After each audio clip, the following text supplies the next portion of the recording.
Good evening, everybody. Thank y'all for coming out. My name is Jordan Huffman. I'm the president of the Donaldson Hermitage Neighborhood Alliance. Tonight, we have a very special evening for you, where we have candidates from two school board districts, District 4 and District 6. We'll get into introductions here in just a little bit. Before we do, just a couple of things. First of all, it is hot outside. If you need a bottle of water, we've got a case in the back. Please help yourself. Also, we are going to be taking questions from the audience tonight. If you do have an question, I think some of y'all have already met Benson. Grab a note card from Benson, write down your question, and we will shuffle it in and ensure that it gets answered. All right, we're good on that.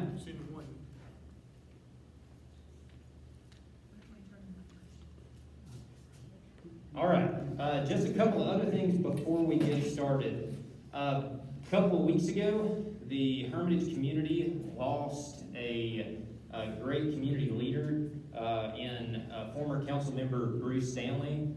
Just want to really quickly have a moment of silence to remember council member Stanley. So just a moment of silence. Thank you.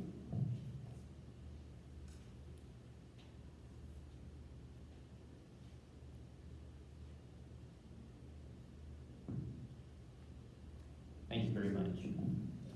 Also, big thank you to the Metro Nashville Police Department for not only allowing us to have our event here today, as they do most of our events, but also really just an overall thank you to the police officers. And can we get a round of applause for the police?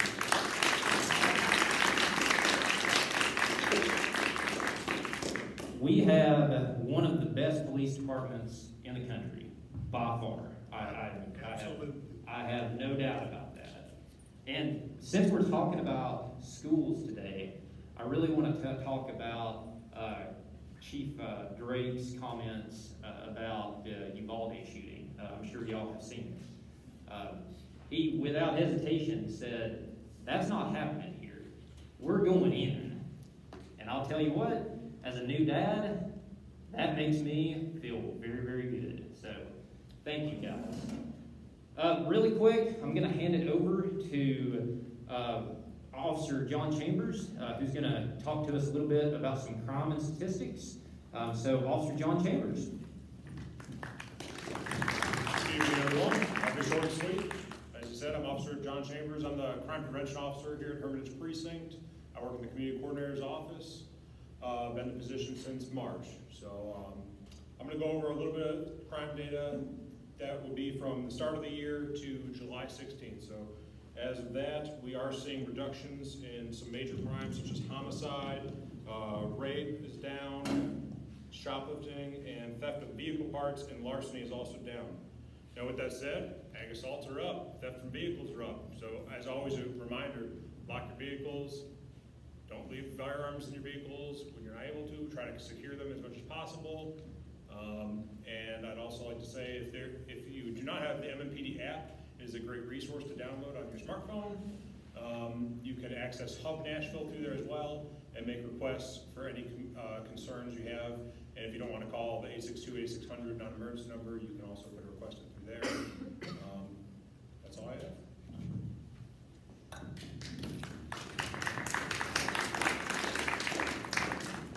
And one last thing for me, and then I will stop talking. Shameless plug for our organization. In front of you, you have a little note card with a QR code on it. I encourage you, if you are interested in advocating for your community, which everybody in this room is, there's no doubt about that, please consider joining our organization. We are a neighborhood-oriented advocacy group. And what that means is we fight for neighborhood issues. And with the school board race going on right now, that is definitely a very important issue that's going on. We strive ourselves in bringing you fair, accurate information without any partiality. So thank y'all very much. Now I'm going to turn it over to our Vice President, Ms. Tabitha Robinson, and we'll run through some introductions. Well, good afternoon, everybody. I should say evening now. It is 7:12 p.m. Thank you so much, Jordan. Thank you, everyone, for being here. As Jordan said, I'm Tabitha Robinson. I'm the Vice President of the Donaldson Hermitage Neighborhood Alliance, and I'm happy to be today's moderator. And we're going to get started with some brief introductions. As you all know, we have candidates for both District 4 and District 6 here with us this afternoon. As a reminder, District 4 is most of Donaldson, Hermitage, and Old Hickory. So most of Donaldson, all of Hermitage, all of Old Hickory. And now with all the restructuring post-census, we now have District 6 encompassing just a little bit of Donaldson and all of Antioch. So we have our District 6 candidates. I'm going to start to my right and go down the row. We have Fran Bush. She is a District 6 candidate. And we have Kelly Phillips. She is a District 4 candidate. Further down is Cheryl Mays. She is another District 6 candidate. And then we have Dr. Bethina Nava McKinney, who is our other District 4 candidate. So we're going to take a traditional format here. We're going to have 7 prepared questions. And depending on the nature of the question, each candidate is going to have 2 or 3 minutes to respond. I will be keeping time here on my handy iPhone. And after that, we are going to open it up to audience questions. And as we said, I think we've got some note cards that are being passed around, so feel free to write your questions on those note cards and give them to Vincent over here, and we will address those at the end. Our prepared questions will take about an hour, and we'll have about 20 to 30 minutes, depending on timing, for audience questions. And each of those will get 2 minutes per candidate as well. So with that, I'm going to go ahead and get started. And our first question is a good one. It is, introduce yourselves and tell us why you're the best candidate for the job.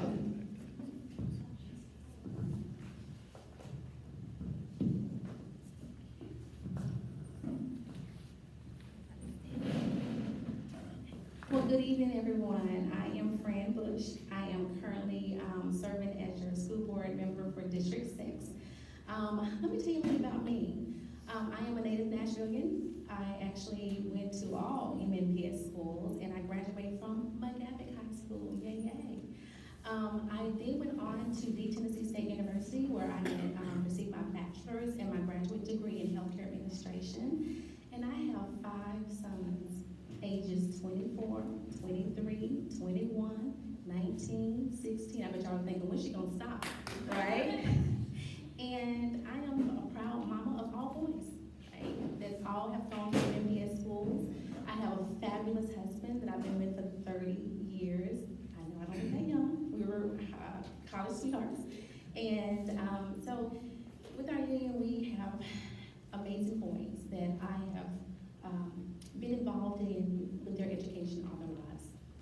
And being involved in their education is where I found the love for education and my passion for education, because it wasn't about my 5 sons, it was about all of our children. Fast forward, I am a professional director and owner of 3 child cares in District 6, named Model Kids Learning Academy and campus of Model Kids Learning Academy. So I teach my little youngest ones so they can go right into school. If it's the choice of any parent of going to any school of their choice, well, my goal is to make sure I get them educated at a young age. And of course, I care for 79,000 more students for MNPS. Why am I running again? Why do I want to go for re-election, right? Because it was a crazy, 2 or 3 years, right? It was 2 or 3 years of my life that I didn't think I was going to get through. I was the only board member to get our kids back into the classroom, along with parents like Kelly. And I'm going to talk more because I just love this so much. So I want to tell you more about me, but I'm going to share the mic with the rest of the ladies. But I'm really excited about being here and answering all these wonderful questions. Thank you so much.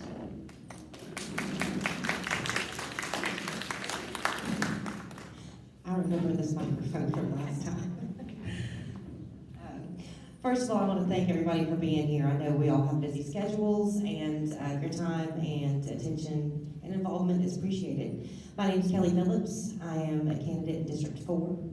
I am a Nashville native. I'm a mom of 3. My daughter is in here somewhere. Just got her back today after being gone for a month, so glad to have her back.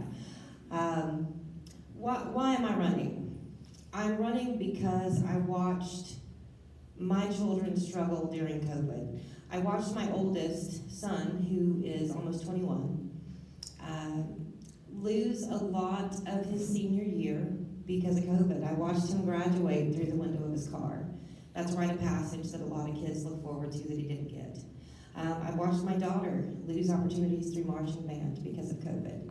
And several of her friends that were older lost scholarship opportunities from being kept off the field during that time. And right now, with the way our economy is, I know scholarships are more important than ever for a lot of our children. I watched my youngest, who is 3, a lot of you probably know him and seen him around, watched him struggle through speech therapy during COVID, trying to learn to speak with a therapist who was trying to teach him through a mask. Those are just things that as a mother personally made me want to get involved. And that's what drives me. I'm passionate about my 3 children. I fight fiercely for my 3 children. And I know I can do the same for the children in District 4. I think having somebody up there to help Fran is one of the main reasons I got involved, because I went to a board meeting back in August and saw that she was the only one fighting to give parents their voice back. I can be that voice, and I want to be that voice, and I promise to be that voice when elected. I thank you all again for being here and look forward to a night with all 4 of us here. Thanks.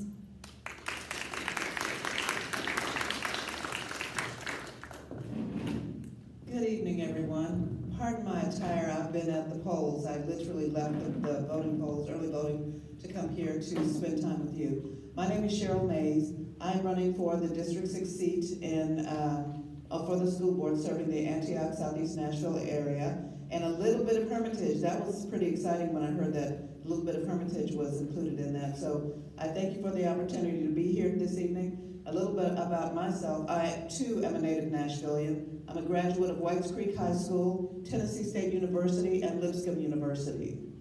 I am also the mother of 3 adult children, all graduates of Antioch High School. I'm a former board member, and I served as the chair of the Metro Schools Board for 2 years, so I know the job. The reason I'm running again is because I have had many conversations, including several today, where parents have said to me that they have not felt heard and or seen.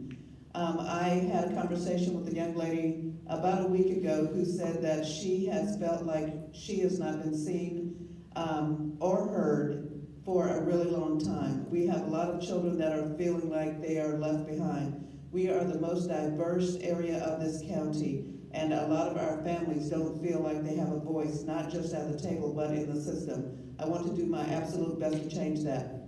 You are the reason that I'm running again. I want to make sure that our parents have that continued engagement and feel like they're being seen and heard in Metro schools. I thank you, I appreciate it, and I would love to have your vote on August 4th. If you vote early, yay you. Go out there and get those votes in. So thank you very much.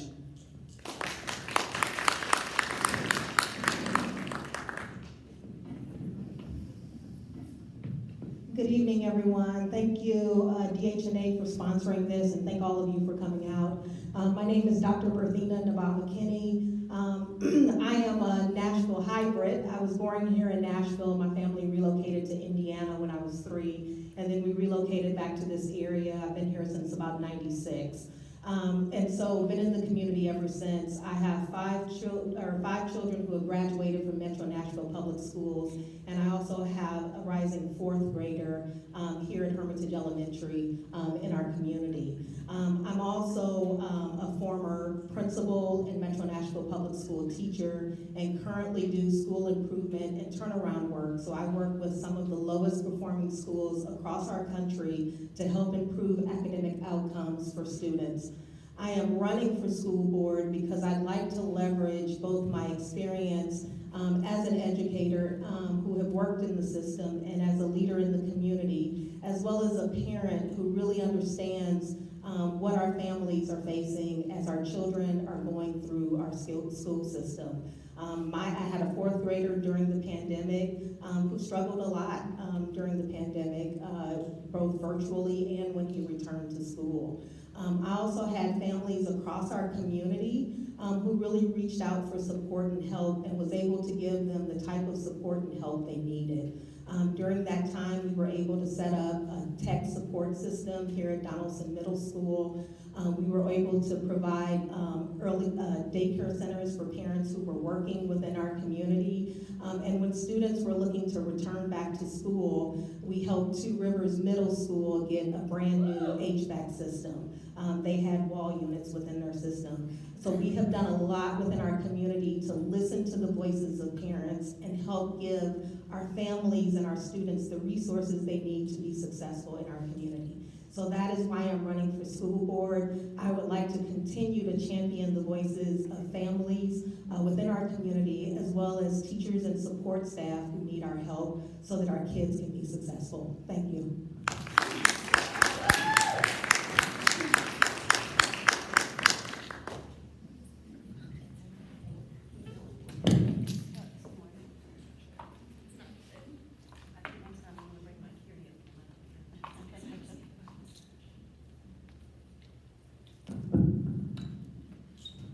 Pardon the minor technical difficulty.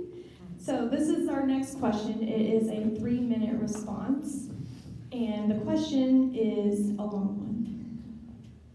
It is, the chairman of Tennessee's House Education Administration Committee says Hillsdale College's plan to operate dozens of charter schools in Tennessee has been shattered by comments its president made about teachers, including a statement that teachers are from the, quote, dumbest parts of the dumbest colleges in the country.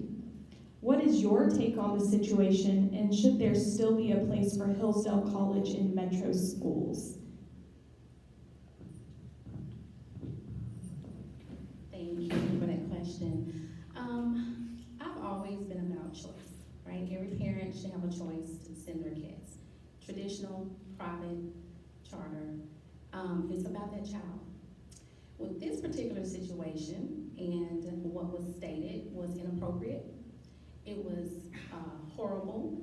It was disgusting to talk about our teachers, especially they are the ones that are in the trenches every day when it comes to working with our children, right?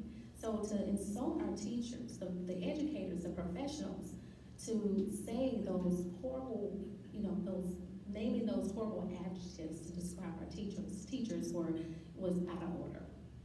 And for that reason, I would never, ever support a charter school like that at all, because there's no place for it. And I have always been about our teachers, our support staff, our bus drivers. They're in the trenches every day to make sure that our kids are taken care of. And we have to support them, and we have to make sure that we are speaking on their behalf in a way that they are professionals, and we have to respect them. And for that to be said, again, I get nauseous even thinking about it, because it was inappropriate, it was out of place. And that's my stance.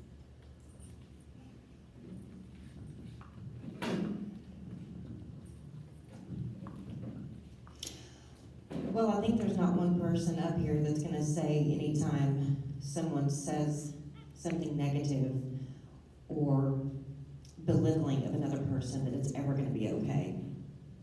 I don't agree with what was said. I agree with parent choice. And it's an unfortunate situation that shouldn't have happened. I think though the other thing we need to look at is respect in general. As a parent being in several board meetings, I have personally seen our school board members that are there to set examples for adults and children alike use foul language on a live stream that I don't allow in my house. So why are we allowing it in a school board? So I think we need to look within ourselves at a school board level also. I don't condone any behavior or any language in that way at all. I don't care who you are. And as a parent, we need to have a choice where we send our children. But the choice should not be optional for whether or not our school board members behave appropriately. So that's my answer to that.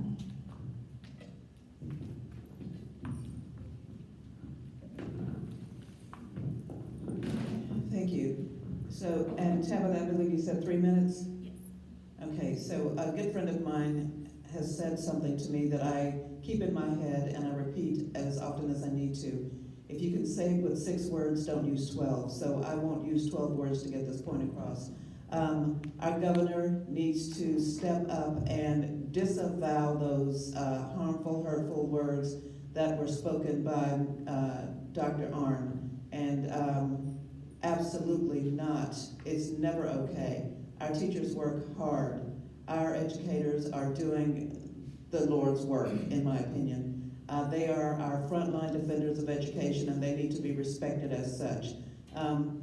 Where do I stand on school choice? Absolutely support school choice. What I don't support is using private or public funds for private education and dismantling public schools.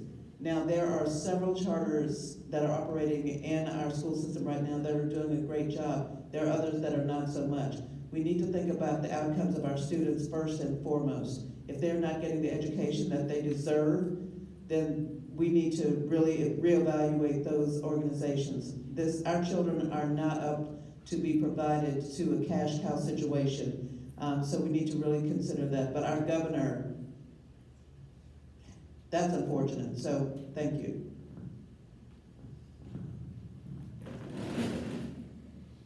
Thank you so much for that question. I'm an educator. I'm a teacher. I was extremely offended by Dr. Arnn and his comments. I worked really hard to go to school. I worked really hard to get my certifications. I worked in our school systems to truly support our students every way that we could and differentiate and meet them where they are. I work with teachers every single day. I work with administrators every single day. They are some of the hardest working people within our schools who truly are on the battleground supporting our students every single day. So for someone who is not in our state to come into our state and call our teachers, our educators, the hardest working people in our schools, the dumbest, coming from the dumbest of the dumbest colleges, is just disrespectful and very denigrating. And we shouldn't allow anyone to come in our state and say that, and we shouldn't have our leadership and our legislation supporting it. And frankly, that's just how I feel about it. Thank you.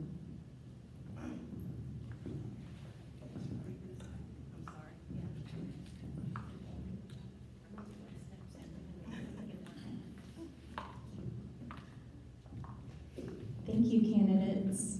Our next question is another 3-minute question. And it is, News Channel 5 recently reported that there are over 1,000 open teaching positions in Middle Tennessee, and over 250 of those positions are available in the MMPS system alone. What do you think is the cause of this shortage, and how do we fix it? And we're actually going to pass the mic all the way back down. We're going to have some equal opportunity for first answers here, so we're going to pass it down to Dr. Berthina.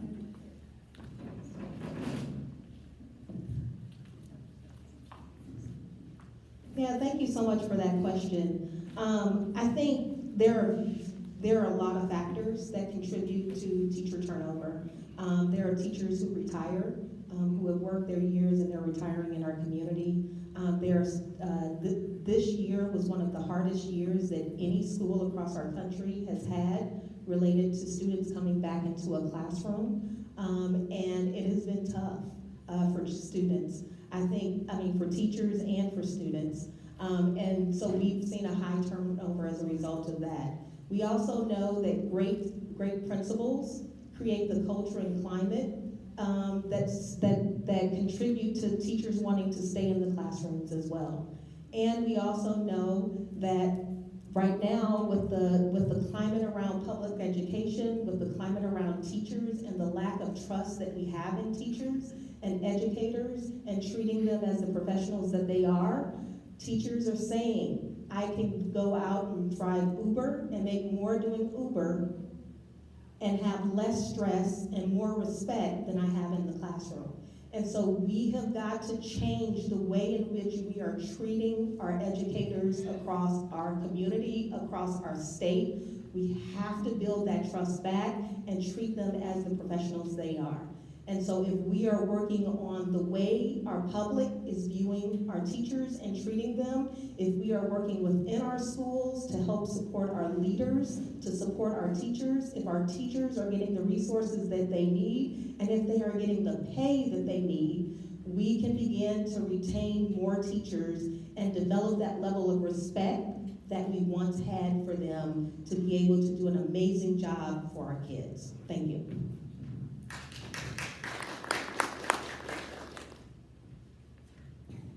It's really tough to follow that.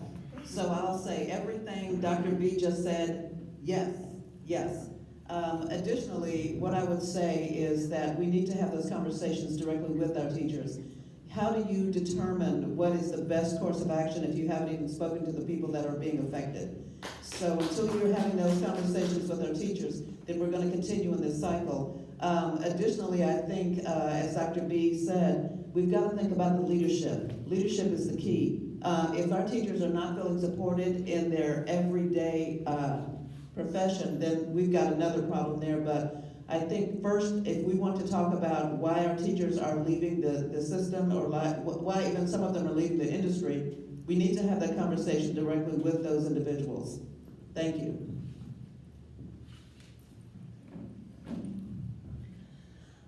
I think that's a good question, considering some of the things that have come to light recently from Oliver Middle. I don't know how many people have been following that. It's in District 2, I believe.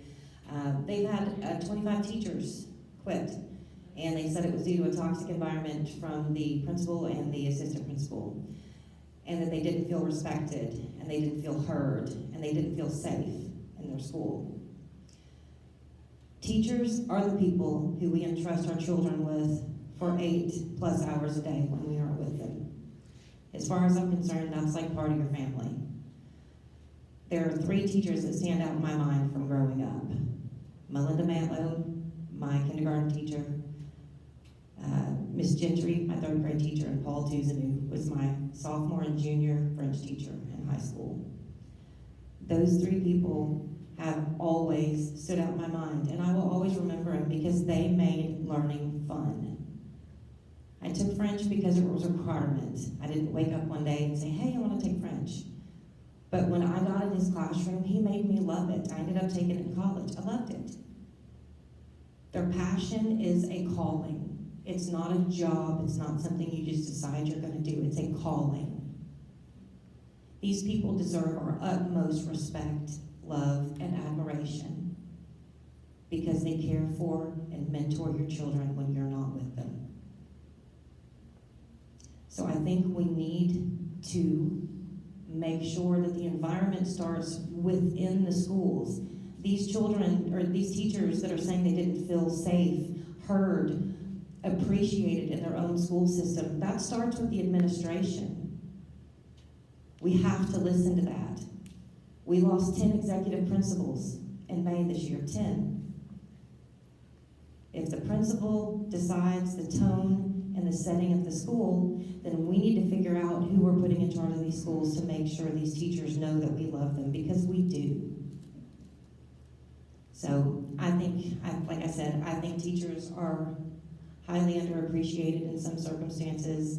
And like I said, if I can remember Melinda Matlow from when I was in kindergarten, you know, every kid in our school system should have that one teacher. So let's make sure that we make sure they know that we love them.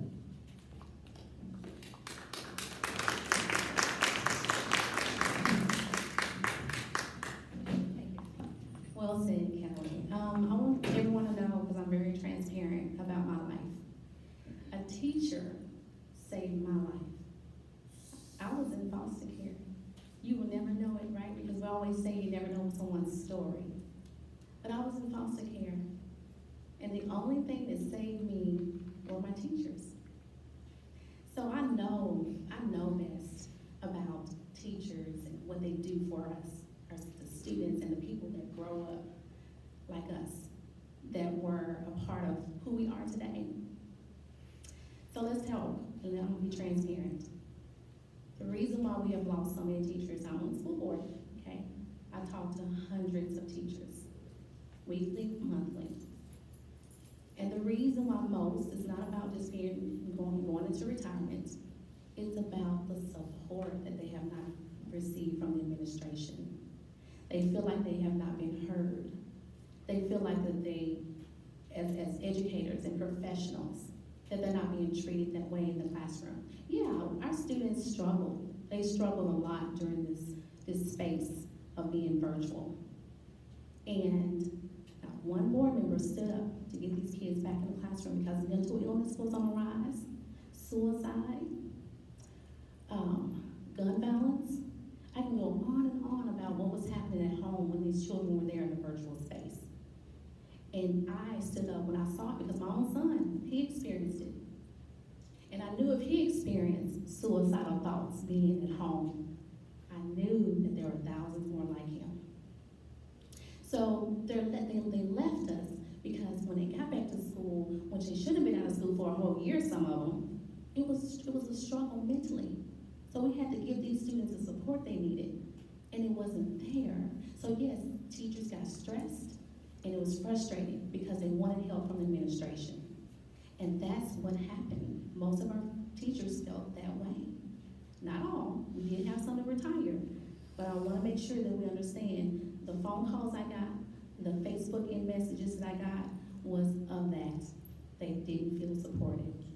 And they decided they wanted to do something different, that they felt like they were going to be appreciated, and they loved their children. It wasn't about the children. We knew behavior-wise that we were experiencing some mental problems, health with our children from what they endured. But we also knew the teachers really wanted to stay, and they wanted to help, and they wanted to make sure that they could make a difference for these children, because the next generation of these children we depend on them to be successful. We depend on them to go out in the world in Nashville, Tennessee, with all those shiny buildings downtown. They can work. But if they're not college and career ready, over half of my seniors this year decided not to go to college. And that's real. So thank you.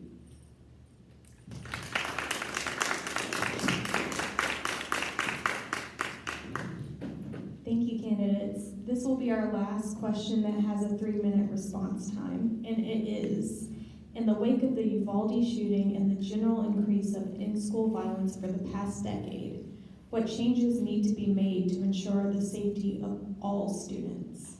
And let's start with Cheryl.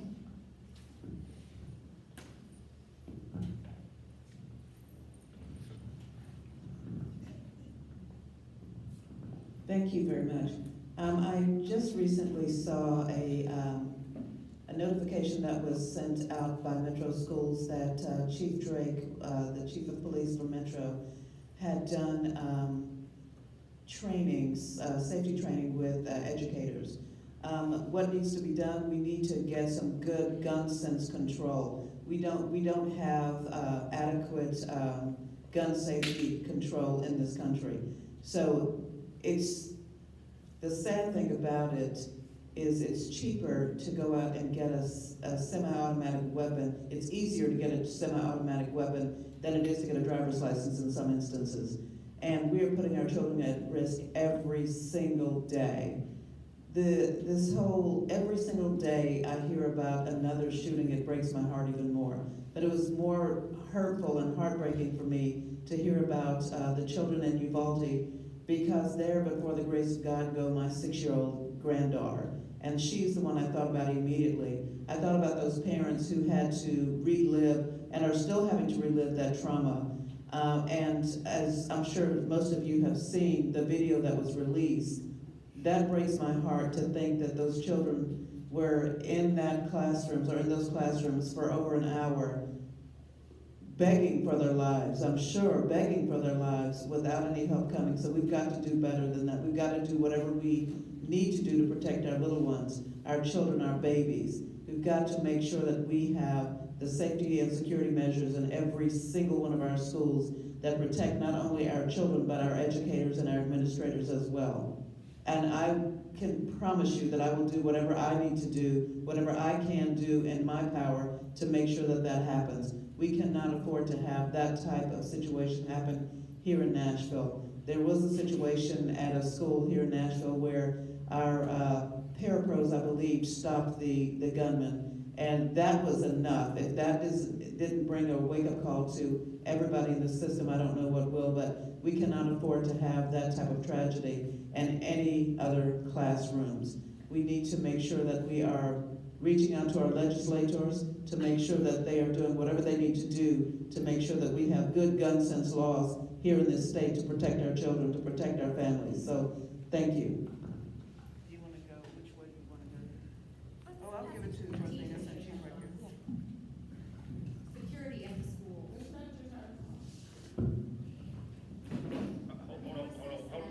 Hold on 1 second, please. Nope, calm that down. We're here to hear Candy. Sorry, Brittany. I missed something. I'm sorry. So sorry.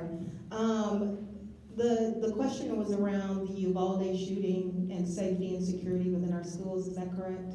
Okay, thank you. Safety in our schools is something near and dear to my heart. I was a principal, both in our public high schools and in a private K-8 school as well. The K-8 school, I'd like to share that experience. It was a K-8, or actually a pre-K through 8th grade school, where I was the principal. 95% of the students came to us from different backgrounds. We had 25 different ethnicities served in that school. And the students were predominantly Muslim, right here in Nashville, Tennessee. And anytime that we heard anything about something that was remotely happening overseas, we had to be concerned about the health and safety of children. Every single time. We had a great relationship with our police department, not because we wanted to, because we were forced to. Our police department had to do constant monitoring of our school, of our playground, of our community, to monitor the safety, because we were constantly at threat. Children were constantly at threat. Their safety was constantly at threat. We had the police department come into our school to do a safety evaluation, to look for potential outside threats and inside threats within our schools.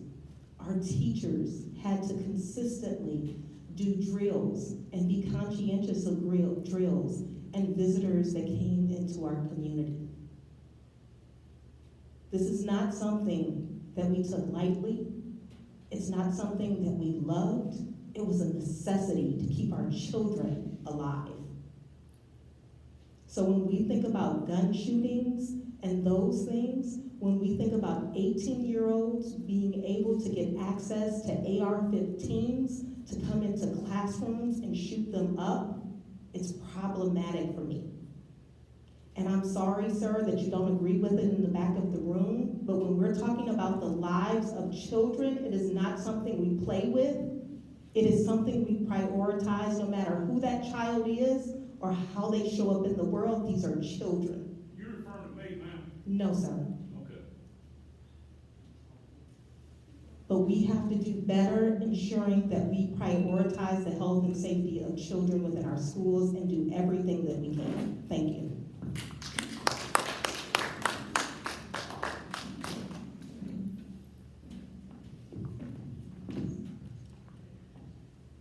Anytime we talk about the lives and the safety of children, whether they be 17 years old like my daughter or 3 years old like my son, we are all going to have passionate responses to it.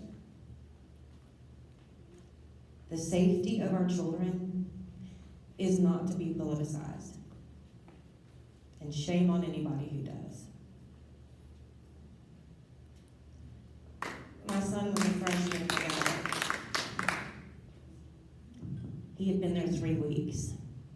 So let's talk about what we can do for gun safety. Let's talk about what we can do to protect our children from other children, let alone guns.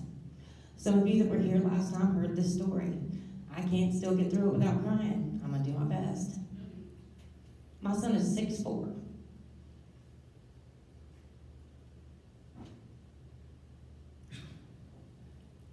was sucker punched from the back and knocked to the ground by another student. Kicked in the head 8 times until he was unconscious. Do you want to know why I know that happened? Because instead of helping my son, other students recorded it. Do you know why they recorded it? Because the cameras in McGavock weren't working. Basic cameras in the courtyard were not working. So before we worry about everything else, let's focus on things we can do that will prevent a freshman from laying on the ground for 7 minutes without a teacher, without an SRO, without another adult. It took me 23 minutes to drive there. That was the longest 23 minutes of my life. So to politicize anything over our children is not okay. We have millions of dollars worth of equipment sitting in boxes throughout our school system that were purchased during COVID. Why are we not using them? We didn't even have basic cameras working that could have protected my son that day, that could have got somebody there to him faster. It took me almost 2 weeks to get him to be able to walk back through the doors of that school.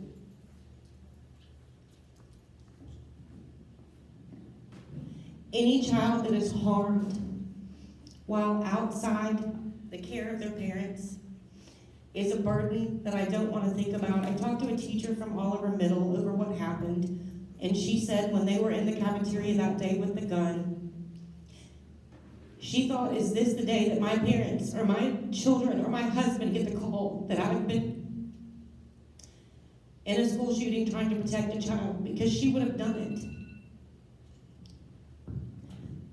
And I'm going to say this, I know it's over time. There is not one of us sitting up here that is not going to give a passionate answer to this. And for any of us that know it personal, I am so sorry. And for any of you out there that know it personally, I am so sorry.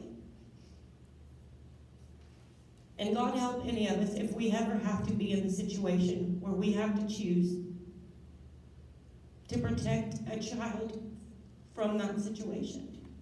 I'm sorry.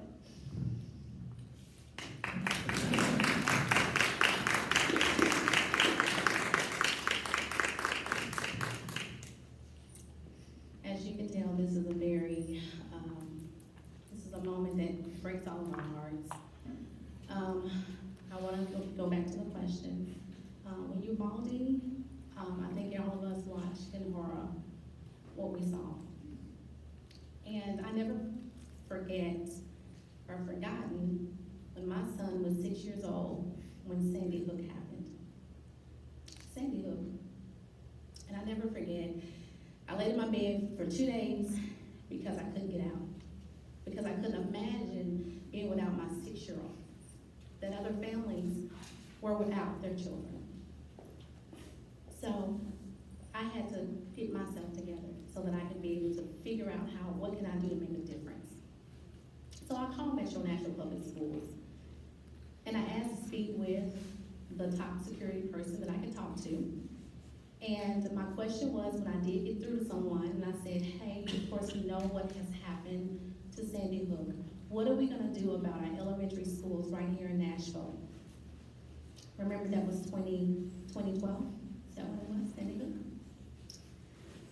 The answer to my question was, I hear you, we understand it, but we don't have it in the budget to put SROs in our elementary schools. And that was back at that time. Now fast forward. Now we got Uvalde, another elementary school massacre. And yet, we still haven't had a plan right before school start to make sure that our kids, our elementary students, parents, and children feel safe. We don't have a plan, and it's the administration that needs to come up with this plan. And I have asked for this plan. Not only have I asked for this plan, I have put it on the board agenda twice to have a conversation about what are we gonna do for school, elementary school safety. And the questions are unanswered, they have been unanswered. But I'm not gonna stop, but as a school board member, I'm the only one. Again, that's the reason why we have to have professional, we gotta have common sense people on this board. Because it doesn't make sense that you only have one that continues to see the troubles and nothing happens. And it's very frustrating, but you don't give up, right? So right now, we need a plan on how we're gonna make sure our kids are safe going back to school, our elementary school students. And yes, it was mentioned about our teachers that had to man a person from coming into one of our schools. That was Inglewood, right before Uvalde. And those teachers didn't have security, they didn't have an officer, and they had to tackle this gentleman, okay? And thank God he didn't have a gun, okay? He didn't have a gun. They came before the board, and I was really, really happy to see them because they were alive and they took care of our kids. But I sat there and I watched one teacher that I kept thinking about. She broke her arm. She still had her arm in the sling. And all I could do is think about what they endured without having school security. What they endured at that very moment of trying to wrestle a man down so that he could not get to our kids. Think about it. But if we had an SRO or security, and I didn't say they're perfect, I didn't say everything was perfect, but at least they would have had some type of protection, some type of sense of security. So this is the reason why I continue to fight about getting SROs or security in our elementary schools. We've been blessed. The state of Tennessee has been blessed not having a school shooting. But we have to be proactive and not reactive to these things, because that's why we have leaders. That's why we have people in these type of seats. We have to do more. And that's what I want to see. Thank you.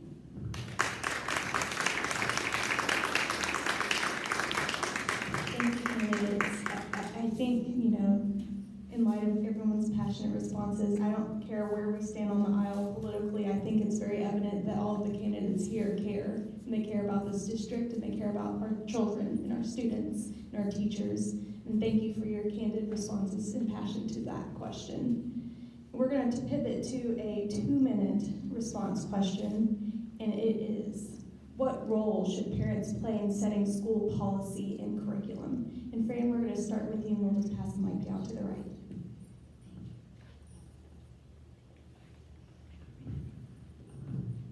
We're playing musical chairs with the mic. We're gonna get this good. Would you repeat the question one more time, please? What role should parents play in setting school policy and curriculum? Well, that should be easy for me, because it's always been about parental involvement. Everything has always been about making sure that our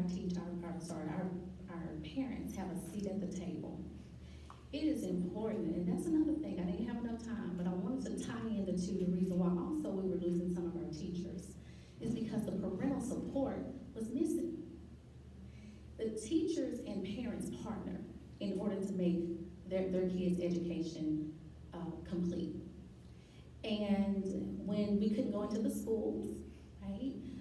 When our concerns were gone unnoticed during the pandemic, getting our kids back into the classrooms. And I have to say, thank you, Kelly. She came to the board meetings, she stood up with us, with me, along with thousands of more parents that pushed me in order to get these kids back in school. And she's always been a voice. And I kept thinking to myself, if I just had another one like her on the board, we would be, boy, I tell you, we'll get some things done. And so I appreciate her voice.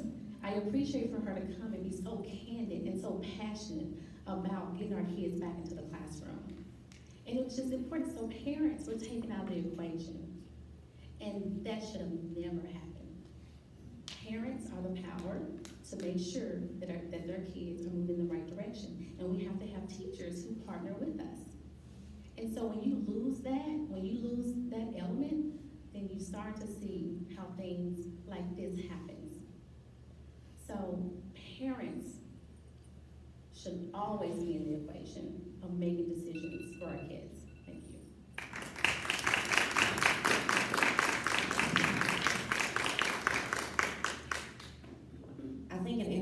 relationship, no matter what it is. It takes a good balance of listening, respect, and consideration. You can't have a healthy relationship if you don't have all of those things.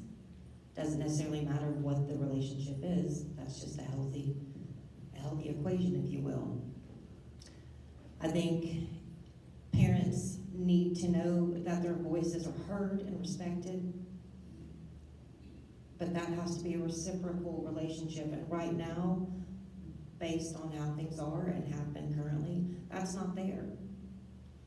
But it can be, and it should be. Because parents don't want to dislike an administration. Administration doesn't want to dislike parents. That's not how it works. But at some point, and we've all been there at some point, you get so frustrated you don't know what to do. But what you have to do as an adult is stop and listen and respect. And as a parent, that's what I have wanted and did want. When my son was kept out of the classroom, when my daughter was kept off the marching band field, she lost a whole year. I hated watching her go through that. And I got really upset watching parents who have small children with IEPs and special needs for their children. That's hard. That's not easy to do virtually. That's not slamming anyone. That's the truth. And if a parent goes to a board meeting and gets passionate and speaks out and gets gavelled, which I have been gavelled before, that's not a conducive relationship to feeling like there's respect. So that's where we need to be, and it's a fluid thing. It takes work on everybody's part. So yes, parents need a voice. That's what I want to be.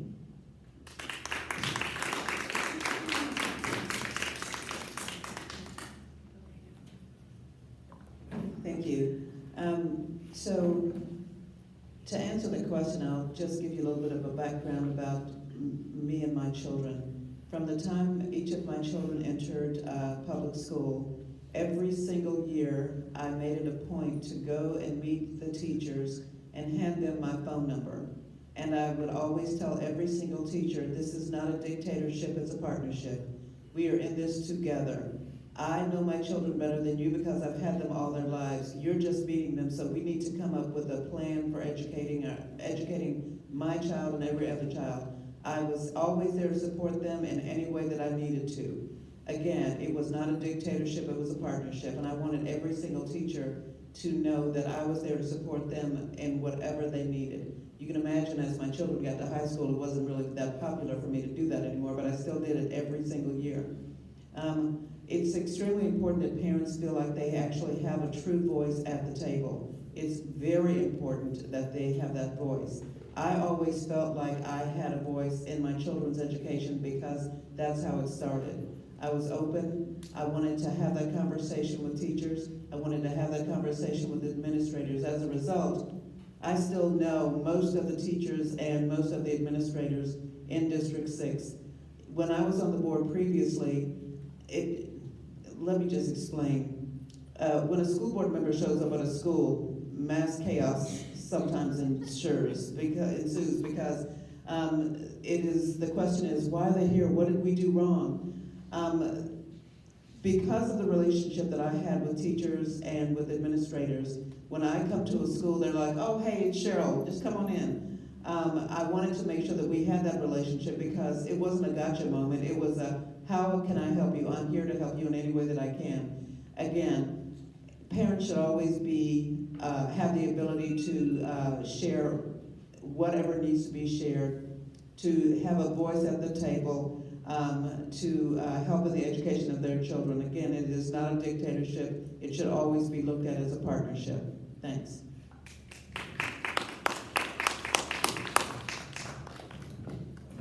Thank you for that question. I'm a mom of 6, and I was very active with my children in their schools. I met with every teacher along the way, and I was so active and involved in the schools. My kids would be like, is there somebody that you do not know? And I'm like, nope, I know everybody on purpose. So as a teacher, it was very important to me to ensure that I reached out to every student that I served prior to the start of school. Because for me, relationships were important, parent relationships were important, so that I could get to know their children and how to best serve them. As a principal, I carried that same role and required every one of my teachers to reach out to their parents and get to know their parents prior to the start of the school year, because we want to build relationships before something happens, so that there's partnership if something happens. And so that was extremely important to me. In working with turnaround schools, I have found that in order to improve schools, we have to build partnerships with families and communities. It takes all of us to ensure that our kids are going to be successful. We don't work in silos. Teachers can't do it by themselves, parents can't do it by themselves. It takes all of us to truly work together and to bring in also community partnerships who can support our children as well. So parent involvement is extremely important. Research supports it, that the more a family is involved, the more successful a child will be. And so we want to make sure that we are continuing to promote this always. Further step, as a parent in this community, it was that important to me to get parental involvement, especially during the pandemic time, that I served as the coordinator for the Parent Advisory Council here in the McGavock cluster that could have coordinated all families within the McGavock cluster to address the issues right here in our community. And we did a lot of work. So I encourage all of you, if you're a parent, join the Parent Advisory Council with the McGavock cluster.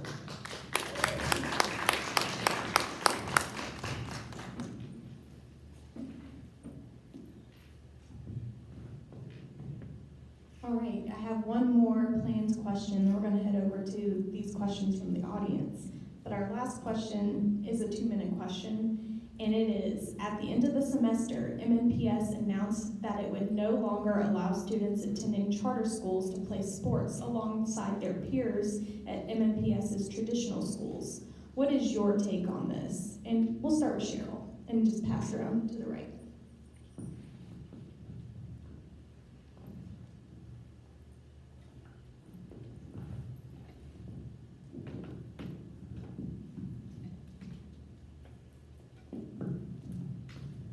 My take on charter schools and sports. I have not studied this particular issue very closely, but what I would say is that I would encourage our children to be able to play. I mean, team sports is pretty amazing in that it provides an opportunity for leadership quality, to build leadership qualities. Now, having said that, again, I haven't studied this, and now what I will not do is give you an answer on something that I haven't studied and researched myself. So I would really prefer to find out the reasons behind MNPS's decision before I say that whether it's good, bad, or indifferent. So I will leave it on the table for one of these ladies who knows more about that particular situation to share more information. So thank you.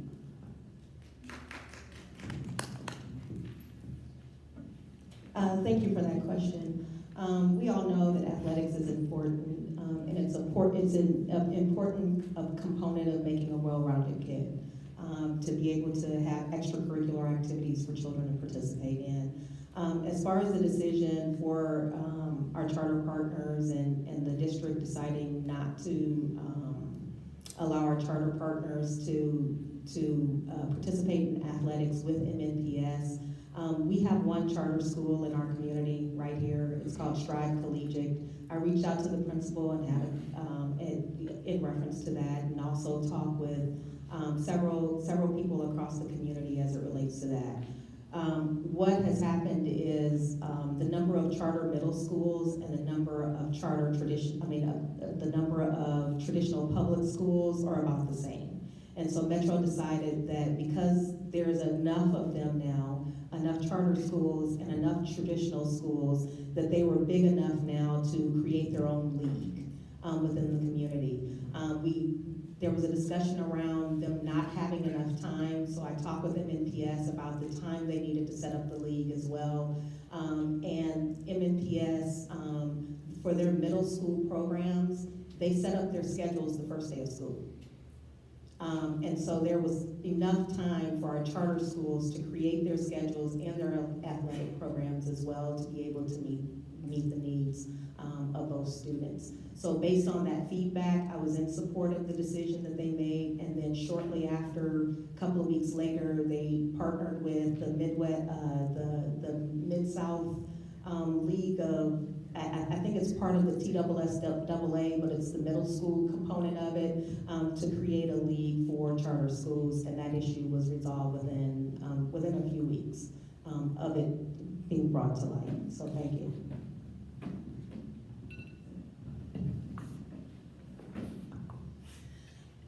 Yes, organized sports for any child, no matter how young or old, is important.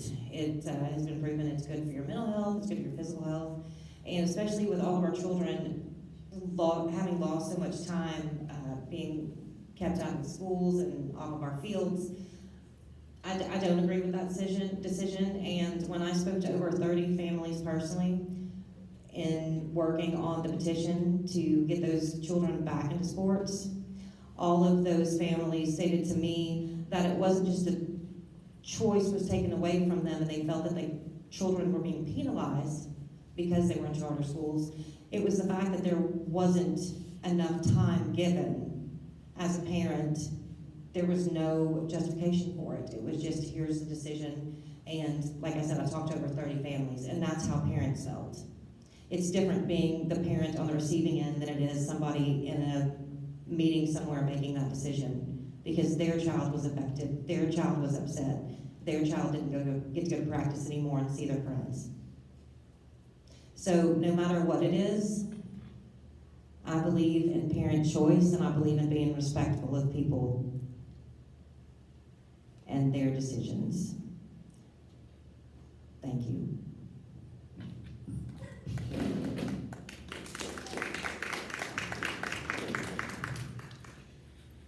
So when they made the decision, MNPS decided to make the decision to take away this sports from our students. And I just want everybody to keep in mind, charter versus tradition has always been political, okay, because of the funding. So when this happened, this was about the children, right? We're talking about the children. So the children don't know anything about money. They just know about, this is what they've always done as far as playing their sports. They've always played sports with the traditional schools. And again, keep in mind, charter school kids are MNPS students also, okay? So what happened, they got entangled with the politics, okay? These children should have never been taken out of the sports. Nothing's changed all these years, right? So it's money, it's just money. I don't agree with it because these are children.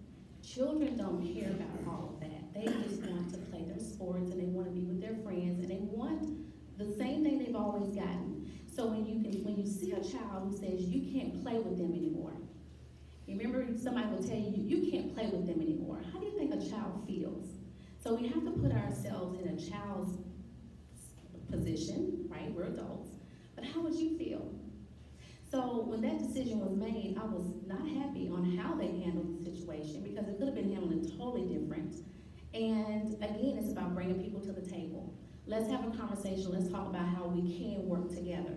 Because that's what it should have been about, working together and not pitting charter against traditional schools with sports. Now, I remember how our kids were kicked off the fields during COVID. I remember the kids that really, really struggled during COVID, but they had an outlet, and that was their sports. Not only their academics, but their sports. A lot of our students lost scholarship money because they were kicked off. Now, keep in mind, all the rest of the districts around us, kids were playing their sports, but not MNPS, until we fought again to get these kids back on the fields so that we can help save that money that they can get for scholarships. So sports are critical. They're critical. And what happened should have never happened the way it did. Thank you.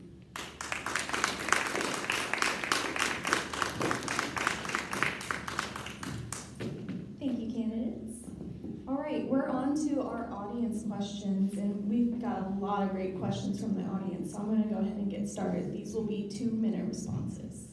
The first question is, would everyone talk about how you will work to improve grade level reading, writing, and math scores? Only 67% of all grade level students in Tennessee can read, write, or have math skills. 33% cannot read. We're gonna start with Berthina.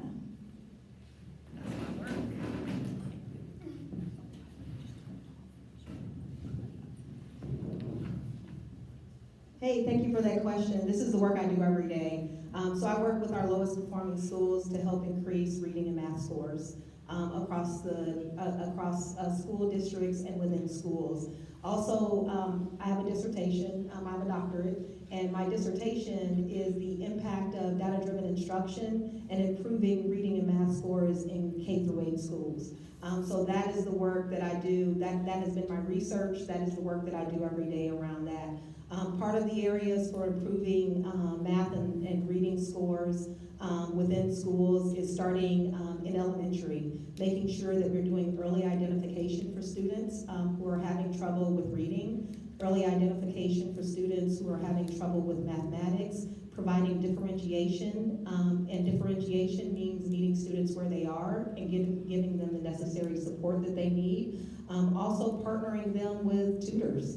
That can give them additional support during the school day, and partnering them with community members who can provide support with them after school. So it is a community involvement related to improving literacy and math scores.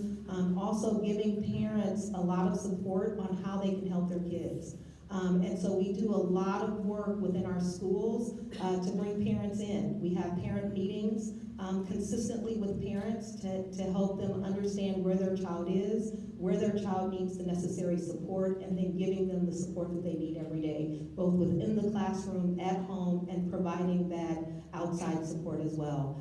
And so we have had a lot of success when we focus in, we early identify, and we give them that individualized support that they need. Thank you.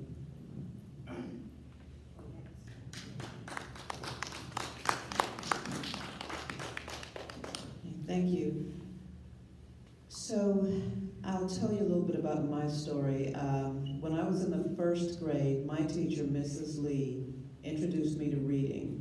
And what she said to me was, if you learn to read, it can take you anywhere in the world you want to go. All you need is a good book and your imagination.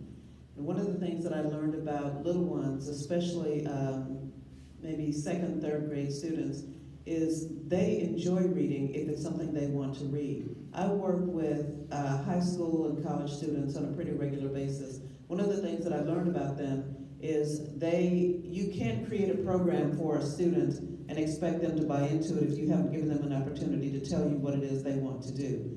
Now, I'll say about our young ones, we have organizations right here in Nashville who are doing the work. We have an individual sitting to my right who is doing the work.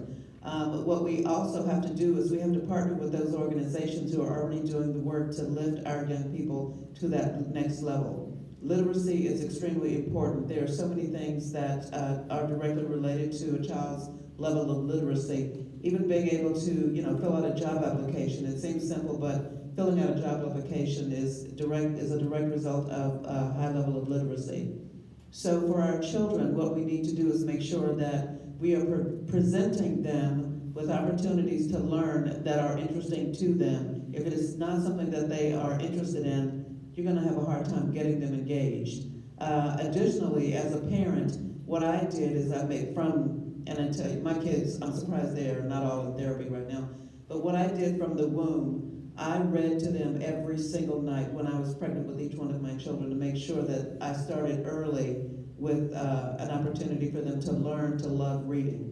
And I continue that with my granddaughter. So we need to make sure that we are, first of all, partnering with the organizations that are already doing the work, and then making sure that our children are presented with something that is going to be of interest to them, to keep them engaged.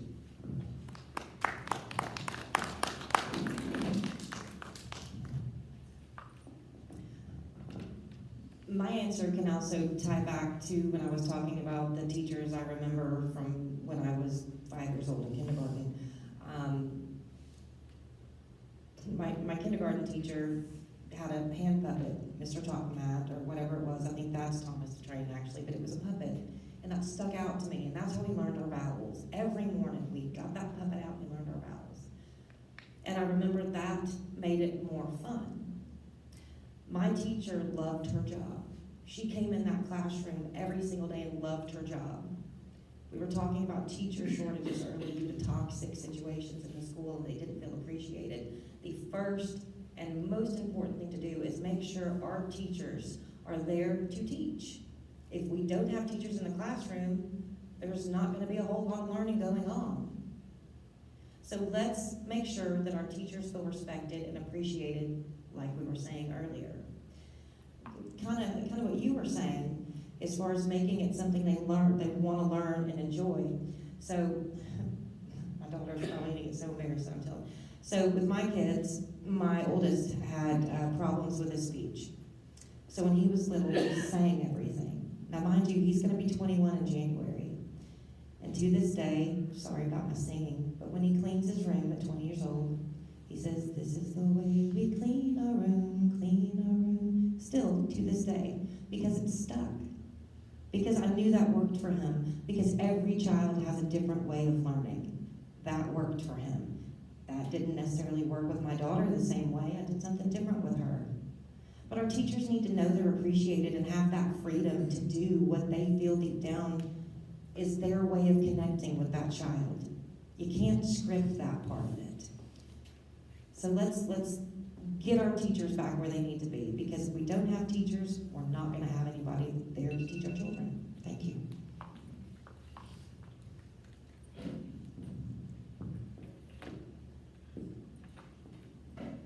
So, right now, currently, we are really, at MNPS, we are struggling to get math teachers right now. And it's really sad, because we know that numeracy, literacy they go hand in hand on how we are productive in our lives. Everything that we do, we have to read, we have to write, we have to add, we have to subtract, we have to do those things. But right now, we are short on math teachers. Not only short on teachers. And that's the reason why when Kelly was speaking about the partnership with parents and talking about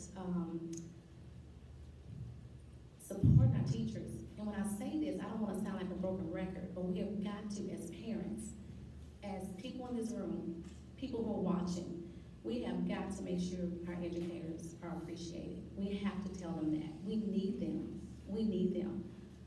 And without them, we won't be able to have generations of young people to be successful in what they want to do, if it's college, career, or trade. So right now, we're in a dire situation to retain our teachers, and get more teachers now that we've had so many to leave us. So right now, it is so important that we band together as parents, as community leaders, as the community, to make sure that we are doing our part. Because right now, we're going to start school in about a couple weeks, and we're not going to have a teacher in front of our kids. We may have a sub, or teachers may combine their classrooms. So this is serious stuff, and that's the reason why I want to be very transparent when I talk as a school board member, because I'm internal and I understand it and I know what's going on. So we have to do more. We have to, make sure that we're doing our part. Because remember what the old saying was, it takes a village. It takes a village to raise these kids now, and they have gone through so much, and that's why it was really important to get them back into the classroom. Thank you.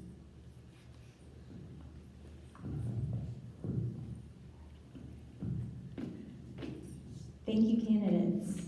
The next question from the audience is, when it was time to get kids into in-person learning again, I would like to know which candidates stood up for this cause. And if so, what work did you do? We'll start with Kelly.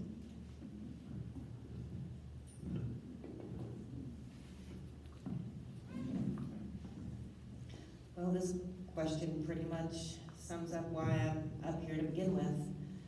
August 10th, 2021 was my first time speaking during the public comment section of the school board meeting. School had just started. Our kids had been out of school all summer with no masks.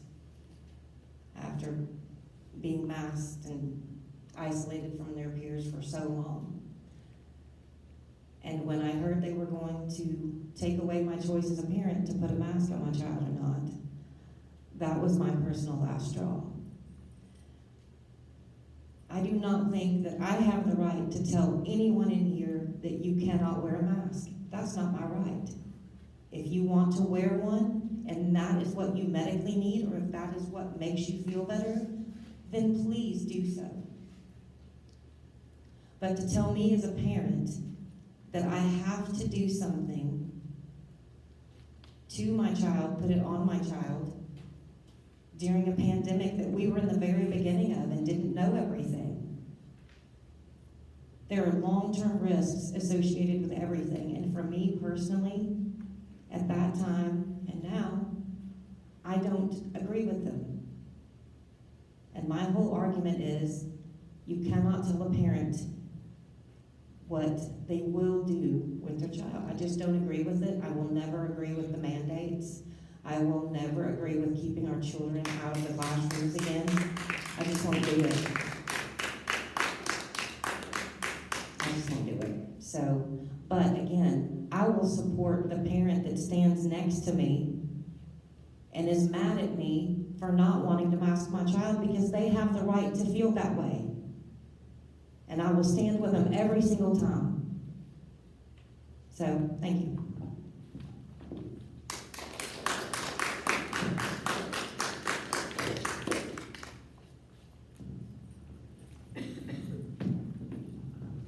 Well, since I was not a candidate during that time period, I can only speak to what was happening in my world at the time. During COVID, I lost 3 family members within 6 weeks of each other due to COVID exposure. My concern with having children not be masked, and I understand, let me say this, I understand that there was a concern about children, especially small children, being masked and not being able to breathe through the masks, and you know, that it is what it is. My concern, and I have a 6-year-old granddaughter who is in school right now, and I have said to my son, you protect her by any means necessary. And if that means that she needs to wear a mask because someone may be sick around her, then so be it. Again, I was not a candidate during that conversation, but I watched it very closely. And I will honestly tell you that I would support making sure that our children's safety comes first.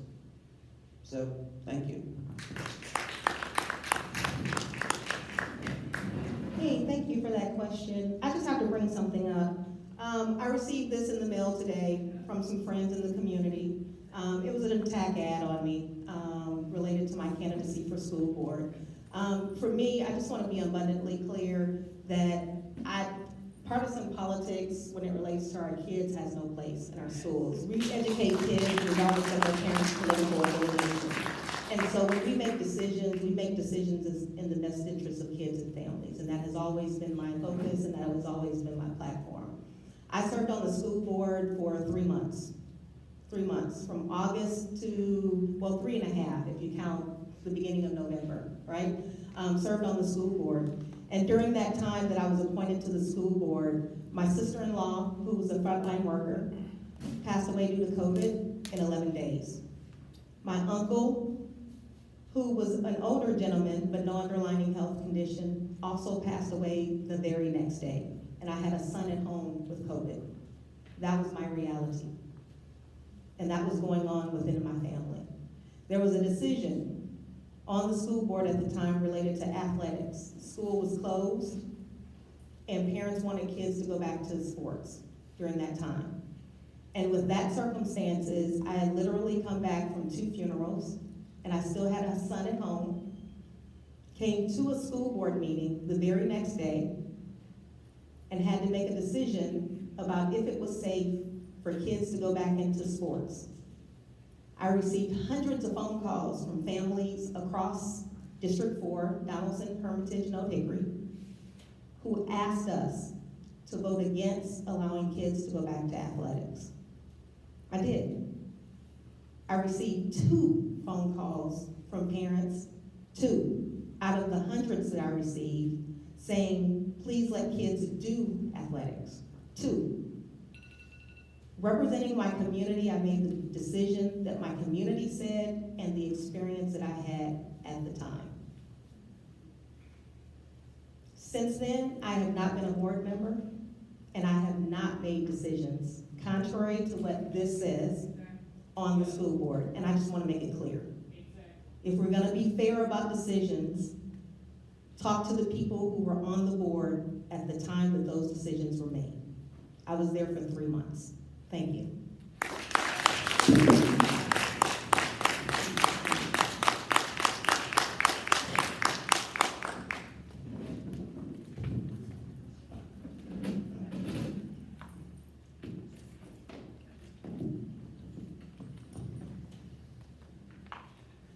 This was hard to listen to.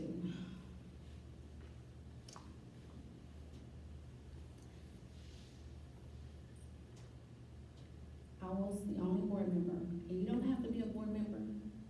You don't have to be in leadership.